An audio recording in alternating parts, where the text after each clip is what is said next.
Tae-ho Kim stood in the center of the massive chamber, his black diplomatic uniform making him look small against the towering alien structures around him. The Galactic Council building on Nexus Prime was designed to make visitors feel insignificant. It worked. Crystal spires reached up into the artificial sky, and strange lights danced across walls that seemed to shift and move. 47 different alien species sat in their special seats, each designed for their unique bodies. The Vextari looked like living crystal formations, their bodies catching and reflecting the chamber's light. The hegemonic Trill sat in pools of thick liquid that kept their slug-like forms comfortable.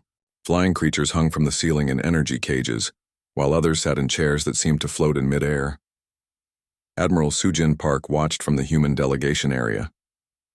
Her gray hair was pulled back tight and her face showed no emotion. Next to her, Chief Diplomat Min-ho Lee kept checking his tablet, reading the same documents over and over. Both knew what was coming, but they had to go through with this meeting anyway. The chamber fell silent as President Kyol of the Vextari began to speak. The crystal being's voice came through the translation devices as a cold, mechanical sound. "We gather today to discuss the human problem," Kyol said. "In 50 Earth years, humans have spread to 12 star systems. They have built colonies, mining stations, and military bases at a speed that concerns us all." Tae-ho wanted to speak, but protocol demanded he wait. The humans had requested this meeting to discuss trade agreements and scientific cooperation. Instead, they were being put on trial. "The humans claim they are peaceful," continued a voice from the Morketh delegation. "The tall, thin aliens looked like walking skeletons with gray skin, but they have built more warships in 5 decades than most species build in 5 centuries. Their military grows every year." Dr. Hyewan Chung, Earth's chief scientist studying alien life, sat in the observer section. She watched the aliens speak and realized something important. None of them mentioned the real reason they feared humans. It was not about the ships or the colonies. It was about how fast humans learned and grew. When humans first met the Galactic Council 20 years ago, they were using simple rocket engines and basic computers. Now they had fusion quantum hybrid engines that could cross the galaxy in weeks instead of months. Their ships were faster, their weapons more powerful, and their technology advanced at a rate that scared the older species. "The human expansion threatens the balance we have maintained for thousands of years," said the Kelnari representative. The insect-like being clicked and buzzed, its words translated into something humans could understand. "They do not respect the boundaries that have kept peace in our galaxy." Finally, President Kyol gestured for Tae-ho to speak. The human ambassador stepped forward, his heart beating fast but his voice steady. "Honored council members," he began. "Humanity has followed every law and treaty since joining this body. Our expansion has been into empty systems with no existing claims. We have shared our technology freely and offered trade partnerships to all species." "That is precisely the problem," interrupted the Zektharn delegate. The purple-skinned humanoid's tentacle-like hair moved as it spoke. "You advance too quickly. You share technology too freely. You upset the natural order of things." Sujin Park clenched her fists. The natural order. That was what this was really about. The Galactic Council was not a democracy or a true alliance. It was a club for the oldest and most powerful species. They had divided up the galaxy among themselves long before humans reached the stars. Now humanity was growing strong enough to challenge their control, and they could not allow that. "We have seen this before," said another voice. The Velkari representative, a being that looked like liquid metal in a roughly humanoid shape, spoke with a voice like music. "Young species that grow too fast often become aggressive. They start wars. They conquer other worlds. We cannot take that risk." Tae-ho looked around the chamber. Not one species spoke in humanity's defense. The humans had helped the Cormac rebuild their homeworld after a natural disaster. They had shared medical technology that saved millions of Teklar lives. They had even given the Council their new shield technology for free. None of it mattered now. "The Galactic Council has made its decision," President Kyol announced. "By unanimous vote, humanity is expelled from this body. All human colonies in Council space must be abandoned within 1 standard year. All trade agreements are cancelled immediately. All joint research projects are terminated." The words hit like a physical blow. Min-ho Lee stood up, his face red with anger. "This is illegal under your own laws," he said. "We have broken no treaties. We have committed no crimes. You cannot expel us for being successful. We can and we do, Kyo replied. The decision is final. Human ships have 1 month to leave Council space. Any found after that time will be considered hostile and dealt with accordingly. Captain Jin-Soo Choi stood near the chamber's exit, watching everything unfold. His communication device buzzed with an encrypted message from Earth Fleet Command. The message was short. Contingency Plan Alpha is now active. The captain smiled grimly. Earth's leaders had expected this. They had prepared for it. While the diplomats were here playing politics, human ships were already moving to new positions. Secret meetings had been held with species the Council had rejected or ignored. Alliances were being formed in the shadows. As the human delegation was escorted from the chamber, Dr. Chung noticed something interesting. Not all the alien species looked happy about the decision. Some of the newer Council members seemed uncomfortable. Others kept their heads down, unwilling to make eye contact. The vote might have been unanimous, but it was not enthusiastic. Walking through the corridors of the Council building, Taeho felt a mixture of anger and determination. The established powers thought they could crush humanity by cutting them off from galactic civilization. They thought humans would retreat to their small corner of space and stay there like good, obedient children. They were about to learn how wrong they were. Outside the building, the human delegation gathered around their transport ship. The vessel was sleek and fast, built with the hybrid engines that made the Council so nervous. Sujin Park looked at her team and spoke quietly. Earth expected this, she said. We are not going home in defeat. We are going home to begin the next phase. The Council thinks they have seen human expansion. They have no idea what is coming. As their ship lifted off from Nexus Prime, heading back toward human space, none of the departing humans looked back. They had work to do. The galaxy was about to change, whether the Council wanted it or not. 6 months had passed since Earth's expulsion from the Galactic Council. Commander Yuna Seo piloted the ESS Phoenix through the asteroid fields of the Keth Nebula, far from the bright core worlds where the Council held power. This was the fringe, where unwanted species lived in exile. Her ship was different from standard Earth vessels. The Phoenix had been built specifically for this mission, with extra communication equipment and diplomatic quarters.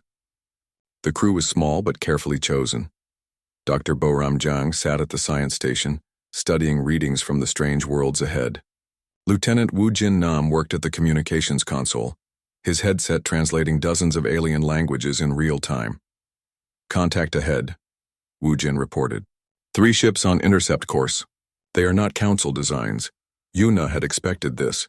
The Kethvar were suspicious of all visitors, especially those from carbon-based species like humans.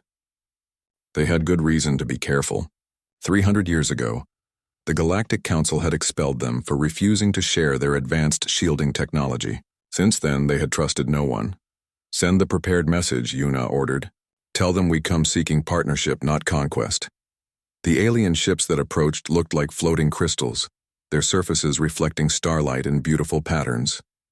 They moved with perfect precision, maintaining exact distances from each other. The Kethvar were silicon-based beings who thought and acted like living computers. A voice crackled over the communication system, translated into mechanical-sounding words. Carbon spawn vessel, you enter Kethvar territory without permission. State your purpose or be destroyed. This is Commander Yuna Seo of Earth, she replied calmly. We request an audience with your leadership. We have been expelled from the Galactic Council just as you were. We wish to discuss mutual interests. There was a long silence. The Kethvar ships held their positions, weapons powered but not aimed directly at the Phoenix. Finally, the voice returned. Follow our ships. Attempt no sudden movements. Sekthul, the prime calculator, will decide if you live or die. The journey to the Kethvar homeworld took 2 days. Yuna used the time to study everything they knew about this species. The Kethvar had once been part of the Council's inner circle. Their shields were the best in the galaxy, capable of stopping weapons that could destroy planets. When the Council demanded they share this technology freely, the Kethvar refused. They believed knowledge should be earned, not given away. The Council expelled them and banned all trade. Other species were forbidden from dealing with the Kethvar under threat of punishment. For 3 centuries they had lived in isolation, growing bitter and suspicious. Their homeworld appeared ahead, a planet of crystal formations and geometric cities. Everything was perfectly arranged, with no wasted space or unnecessary decoration. It was beautiful in a cold, mathematical way. Engineer Seung-ho Park joined the landing party, carrying a special device in a sealed container. Earth's top scientists had spent months preparing this gift. If it worked, it would change everything. The meeting took place in a chamber carved from a single massive crystal. Sekthul stood 12 feet tall, its body a pillar of living silicon that sparkled with internal light. Other Kethvar surrounded the humans, their forms shifting between solid and liquid states as they processed information. Humans, Sekthul spoke, its voice like the sound of grinding glass. Another carbon-based species cast out by the Council. Why should we care about your problems? Yuna stepped forward. Because we offer something different than what the Council wanted from you. We do not ask you to give us your technology. We ask if we can improve it. The Kethvar leader's form flashed with rapid color changes, a sign of surprise or anger. Impossible. Our shields are perfect. No carbon-based species has ever understood crystalline mathematics. May we demonstrate? Seung-ho asked politely. Sekthul gestured to a testing area where a small Kethvar shield generator hummed with energy. The device created a barrier of pure force, invisible but incredibly strong. Seung-ho opened his container and removed what looked like a simple metal box. Our engineers studied the energy patterns your shields emit, he explained. We cannot copy your technology, but we discovered something interesting. If we add a human-designed resonance amplifier to your shield matrix, the efficiency increases dramatically. He attached the device to the shield generator. The Kethvar watched with skeptical silence until their instruments began registering impossible readings. The shield strength had increased by 300%, while using less power than before. The chamber erupted in flashing lights as the Kethvar communicated in their color language. Sekthul's form stabilized into what humans had learned was a pose of deep thought. This is unprecedented, the leader finally said. You do not steal our knowledge. You enhance it. Why? Because working together makes both our species stronger, Boram explained. Earth was expelled for growing too fast. You were expelled for protecting your knowledge. Both decisions were made by species who fear change. We believe the galaxy needs change. Word of the successful meeting spread through the fringe faster than light-speed communication could carry it. Species that had been cast out, ignored, or forgotten began to take notice. The humans were different from the council members who had rejected them. The next contact came from the Mordian Collective, a species of hive-minded beings who had been banned from the council for their collective consciousness. The council called them unnatural and dangerous to individual thinking. Ambassador Yoon Ji-han met with their representatives on a neutral station. The Mordian looked like human-sized insects, but their minds were connected across space and time. When one spoke, it spoke for billions. We have observed your success with the Kethvar, they said in perfect unison. Your species interests us. You adapt. You integrate. You do not dominate. We seek partnership, not control, Yoonji replied. What can our species offer each other? The answer came in the form of the most advanced biological computers the galaxy had ever seen. Mordian hive minds could process information at incredible speeds and make decisions based on input from millions of individuals. Combined with human creativity and Kethvar precision, the possibilities were endless. Next came the Zilok, aquatic beings whose homeworld was supposedly too hostile for council standards. Their planet was covered in acid oceans and poisonous storms, but they had developed amazing underwater construction techniques. They could build cities in environments that would kill most species. The Rift Wanderers contacted Earth through means that human science barely understood. They existed partially in normal space and partially in subspace, able to travel between dimensions at will. The Council had deemed them too alien to understand, but humans found them fascinating. Each species had been rejected by the Council for being different. Too aggressive, too peaceful, too advanced, too primitive, too collective, too individual. The reasons varied, but the result was the same. They had all been cast out and forgotten. Yuna stood in the Phoenix's observation deck, looking out at the growing fleet of alien ships around them. Kethvar crystal vessels, Mordian bioships, Zilok underwater craft adapted for space, and the strange energy forms of Rift Wanderer vessels that seemed to flicker in and out of existence. Beginning of something big, Wu Jin observed, joining her at the window. The Council made a mistake, she replied. They thought they could control the galaxy by deciding who was worthy and who was not. They forgot that the unwanted ones might find each other. Messages were already flowing between the fringe worlds. Secret meetings were being arranged. Technologies were being shared for the first time in centuries. Species that had given up hope were suddenly talking about the future again. The Outer Rim Alliance was being born, and Earth was at its center, not as conquerors or masters, but as the species that had shown others how to work together. The Council had expelled humanity for being too successful too quickly. They were about to learn that humanity's greatest success was still ahead of them. 2 years after Earth's expulsion, Chief Engineer Dong-Hyun Kim stood in his laboratory on Luna Station, staring at what might be humanity's greatest achievement. The device on the table looked simple enough: a collection of crystals, organic tubes, and quantum processors connected in a complex pattern. But this machine represented something the galaxy had never seen before. "Run the test again," he told his assistant, Dr. Soo-Young Lee.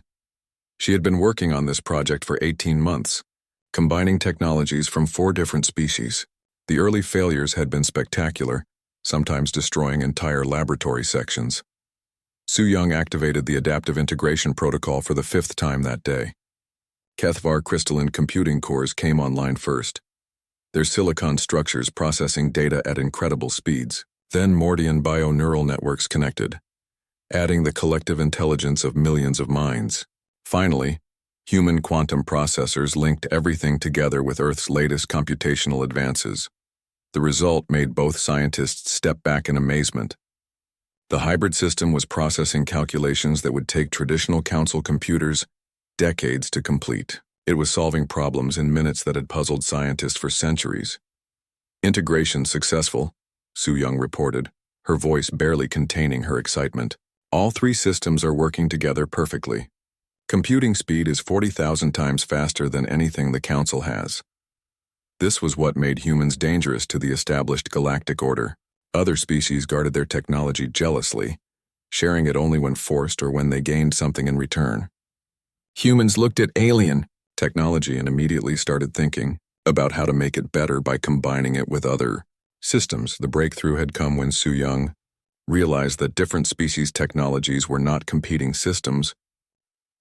They were puzzle pieces that fit together. HFY crystal computers were perfect for precise calculations.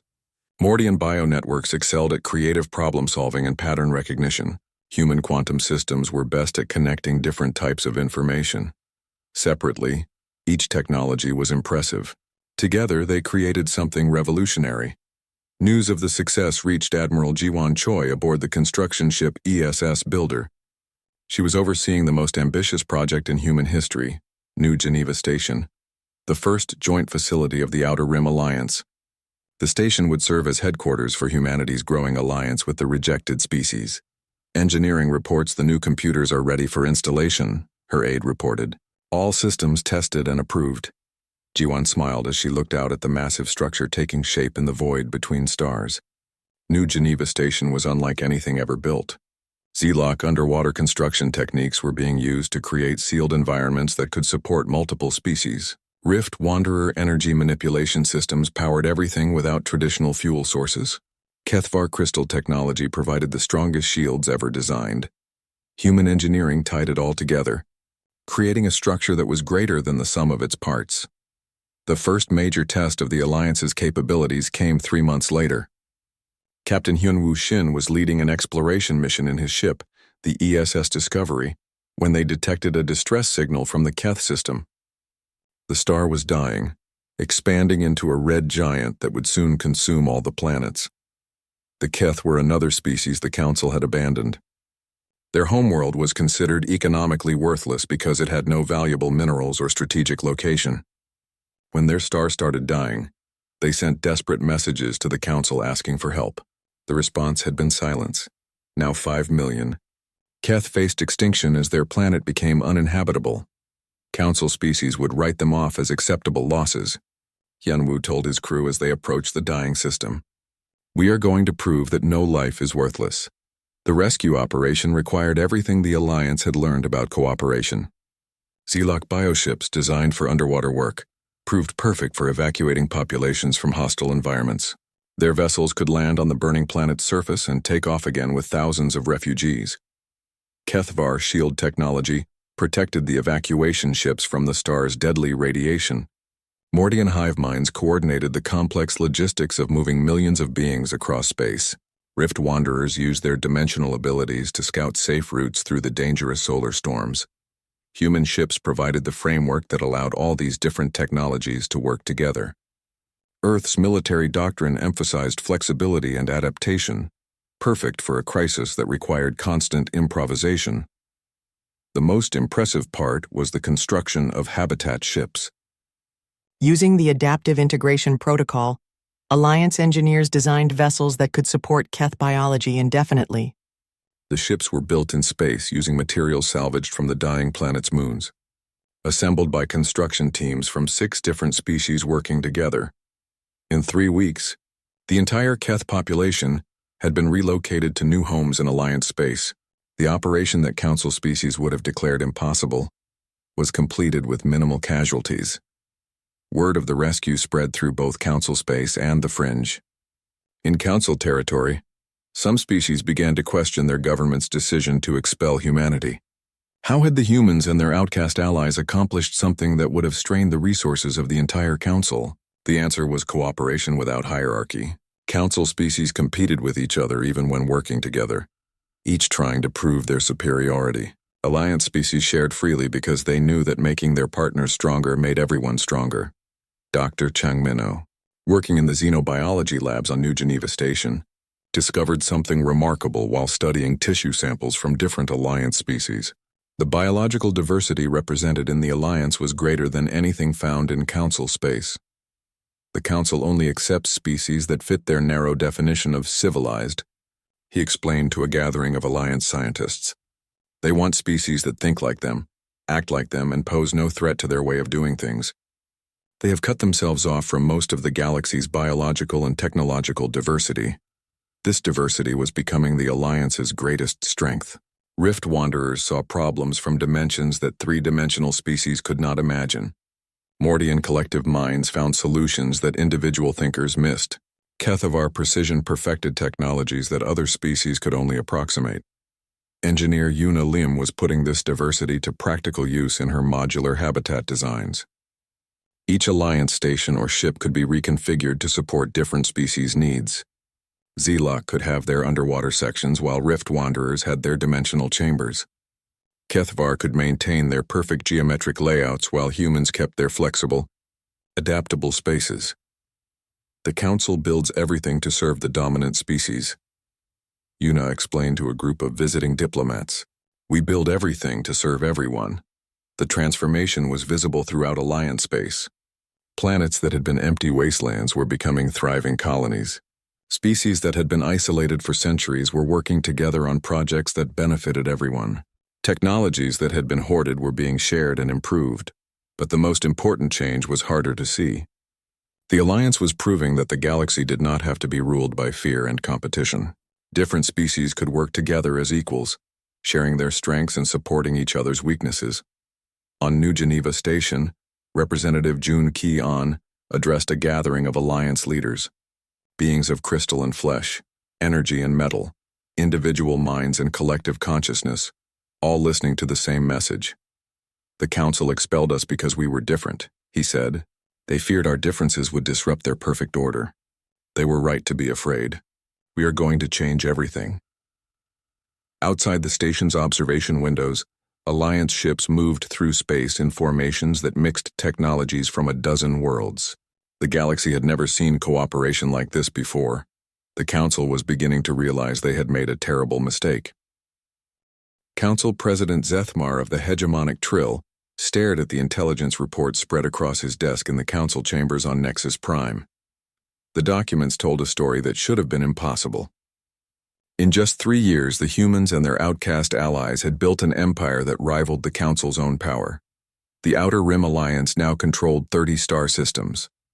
Their technology surpassed anything in Council space. Their ships were faster, their weapons more powerful, and their shields nearly impenetrable. Worse, they were still growing. Every month, more species defected from the Council to join the Alliance. How did we not see this coming? Zethmar demanded of his intelligence chief, a tall Morketh with gray skin and hollow eyes. "We underestimated their ability to work together," the spy master replied. "Our models assumed the outcast would fight among themselves. Instead, they have formed the most effective military alliance in galactic history." The latest reports were the most troubling. 3 council member species, the progressive Velthari, the warrior Kolmek, and the scientific Nexari, had formally requested permission to leave the council and join the alliance. Their governments claimed they were tired of the council's restrictions and wanted access to alliance technology. "If we let them go, others will follow," Zethmar said. "The council will collapse within a decade. Then we must act before it is too late," suggested General Voxcar of the council's military forces. "Operation Severance is ready to launch. 200 ships, the largest fleet we have assembled in 5 centuries. We can crush the alliance before they grow any stronger." Director Jae-hyun Kang sat in the intelligence center aboard the ESS Watchdog, monitoring council communications from inside their own territory.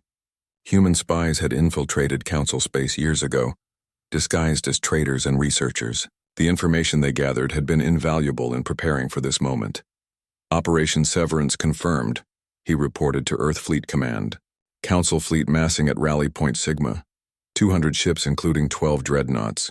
Estimated arrival at New Geneva Station in 4 days." General Hae In-song received the report at Alliance military headquarters. She had been expecting this for months. The council's panic was predictable.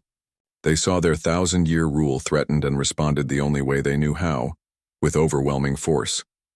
But the alliance was not the same collection of weak outcasts that had existed 3 years ago.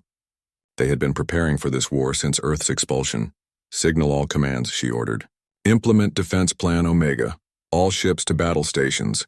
This is not a drill. The council fleet that jumped into the New Geneva system was magnificent and terrifying. Massive dreadnoughts bristled with weapons capable of cracking planets. Cruisers and destroyers formed perfect formations around the larger ships. Energy shields glowed around every vessel, and their hulls reflected the light of distant stars. Admiral Tae-min Bei watched them arrive from the bridge of the ESS Unity, the Alliance's flagship. His fleet looked pathetic in comparison. Only 89 ships of various sizes and designs. Many were not even military vessels but converted civilian ships with weapons bolted on. The council commander broadcast his ultimatum across all frequencies. "Alliance vessels, you are in violation of galactic law. Surrender immediately and your crews will be spared. Continue to resist and you will be destroyed. Send our reply." Taemin ordered his communications officer. The response was simple. "Come and take us." What followed was not the one-sided slaughter the council expected. The Alliance fleet scattered and reformed using tactics that confused the council commanders. Ships that should have been easy targets suddenly became impossible to hit. Z-Lock bioships could repair battle damage in real time, regenerating armor and weapons even while under fire. Keithavar shields absorbed energy weapons and redirected the power to their own systems. Rift Wanderer vessels phased in and out of normal space, appearing behind council ships to deliver devastating attacks before vanishing again. But the most shocking element was how perfectly coordinated the Alliance response was. Mordian hive minds connected all the Alliance ships in a single tactical network. Every captain knew instantly what every other captain was doing. The entire fleet moved like a single organism, adapting to threats faster than the council could respond. Human tactical doctrine tied it all together. Earth's military philosophy emphasized speed, flexibility, and using the enemy's strength against them. Instead of meeting the council fleet head-on, Alliance ships struck at weak points, disrupted formations, and forced the larger force to fight on Alliance terms. The battle turned when the Alliance revealed their secret weapon. 3 ships that looked like ordinary cruisers suddenly opened up with weapons that tore through council shields like paper. The energy beams were unlike anything in the galactic database, a hybrid of Kethvar crystal focusing, Rift Wanderer dimensional manipulation, and human quantum technology. "Impossible," gasped the council admiral as his flagship's shields collapsed under the alien weapons. "Those energy signatures do not match any known technology." That was the point. Alliance weapons were not copied from existing designs. They were entirely new creations that combined technologies in ways no single species had ever imagined. The Council's numerical advantage meant nothing when their ships could not effectively fight back. Alliance vessels struck from impossible angles, disappeared when targeted, and regenerated damage faster than the Council could inflict it. Traditional tactics failed against an enemy that broke all the rules. After 2 hours of combat, the Council fleet was in full retreat. 60 ships had been destroyed or disabled while the Alliance had lost only 12 vessels. The survivors jumped to hyperspace, carrying news of their defeat back to Council territory. Admiral Taemin stood on his bridge, watching the debris field where the galaxy's most powerful fleet had been humiliated by a force they had dismissed as primitive outcasts. "Send a message to all Council worlds," he ordered. "The Alliance does not seek war, but we will not be intimidated. Any future attacks will be met with even stronger resistance." The victory at New Geneva changed everything. Across the galaxy, species that had feared the Council's power suddenly realized that the ancient order was not invincible. If humanity and the outcasts could defeat the Council's best fleet, perhaps it was time to consider changing sides. Within weeks, 5 more Council species requested to join the Alliance.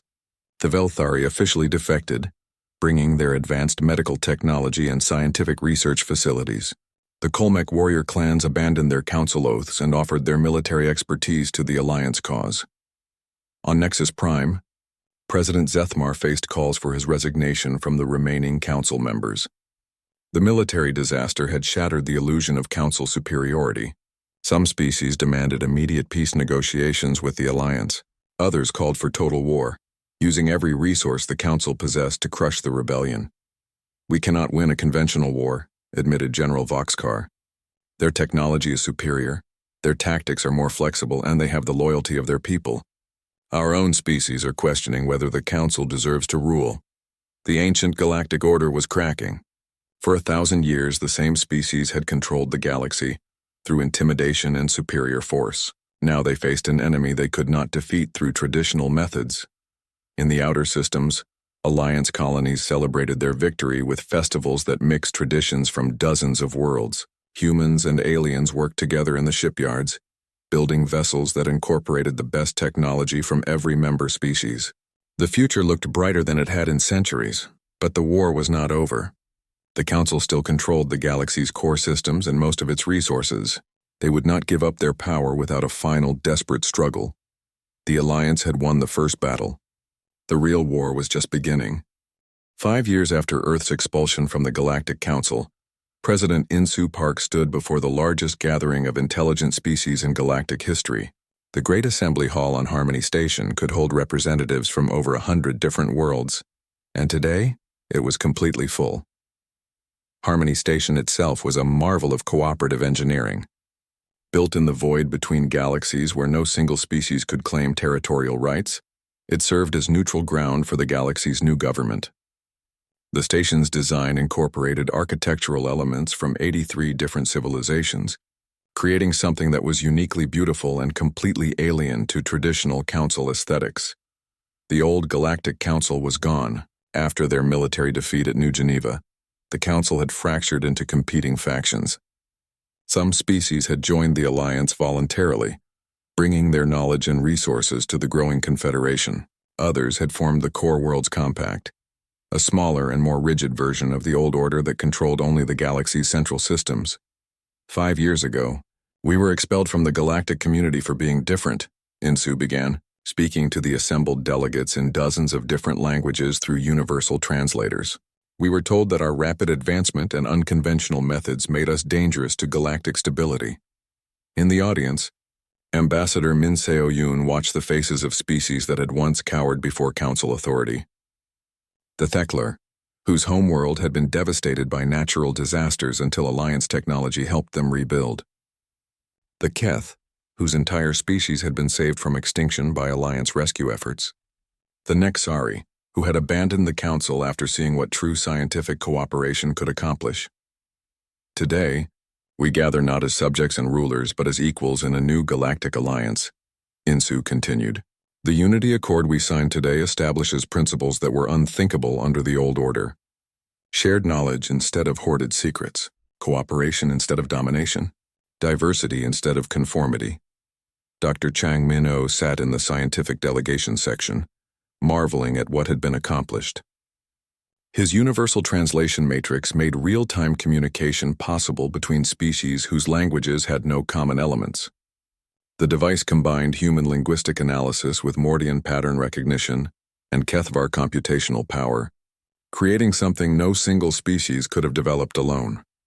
The technology was symbolic of everything the Alliance represented, different species bringing their unique strengths together to create solutions that benefited everyone. Engineer.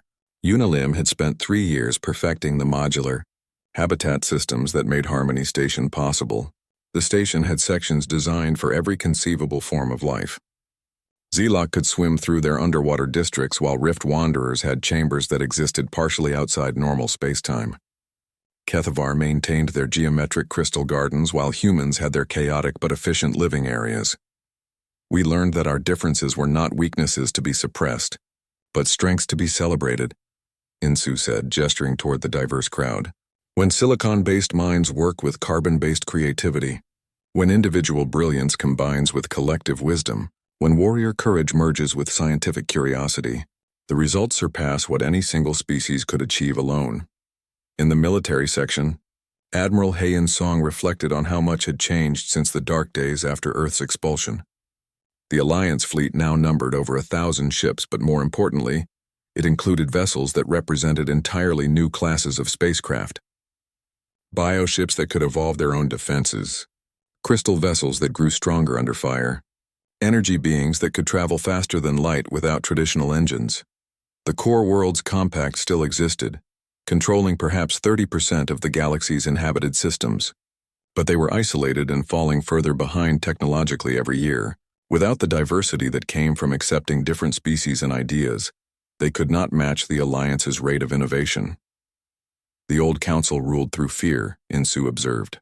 They maintained order by keeping species separated and suspicious of each other. We have proven that cooperation is stronger than coercion, that trust builds more lasting bonds than intimidation. Philosopher Ambassador Jun Ki-an rose to read the Unity Accord, the document that would establish the legal framework for the new galactic government. Unlike the old council's rigid hierarchy, the Accord created a system where all species had equal voices regardless of their size, age, or military power.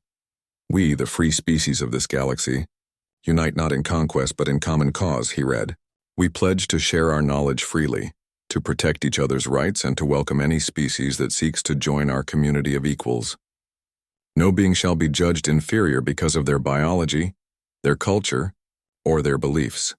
The signing ceremony took hours as delegates from 83 worlds added their species agreement to the Accord. Some signed with traditional writing implements, others used energy signatures, quantum fluctuations, or methods that human science still did not fully understand. When it was finished, the galaxy had a new government, not a council of the elite, but an alliance of all who chose to participate. As the formal ceremony concluded, Captain So-hyun Park prepared for the next phase of galactic exploration. Her ship, the ESS Pioneer, was crewed by representatives from 12 different species and equipped with hybrid technologies that could survive in environments that would destroy traditional vessels. Their mission was to explore beyond the galactic rim, searching for new species and new worlds that might benefit from Alliance membership. The galaxy was vast, and there were certainly intelligent species that had never been contacted by either the old council or the new Alliance. Every species we have found has brought something unique to our community, So-hyun told her crew as they prepared for departure. The Zilok taught us to build underwater. The Rift Wanderers showed us how to bend space. The Mordian revealed the power of collective thinking. Who knows what we will discover in the unknown regions? Behind them, Alliance space continued to grow and prosper.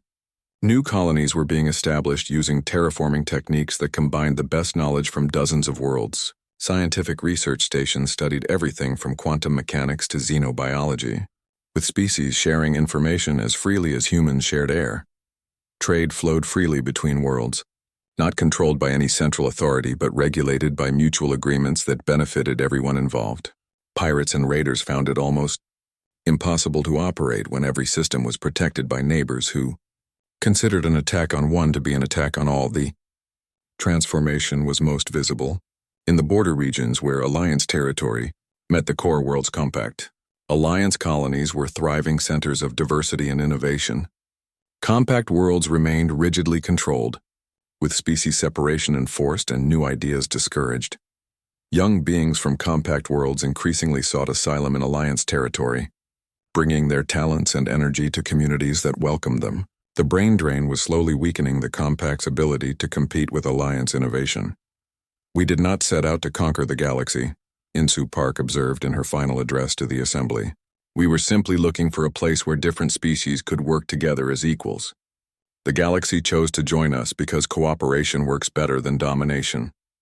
As Harmony Station rotated slowly in the void between galaxies, its lights visible from both the Alliance territories and the distant core worlds, it served as a beacon of what was possible when intelligent beings chose cooperation over conflict. The humans had been expelled from the Galactic Council for being too different, too advanced, too dangerous to the established order. In response, they had shown the galaxy that being different was not a weakness but the source of all progress. The old order of fear and hierarchy was ending.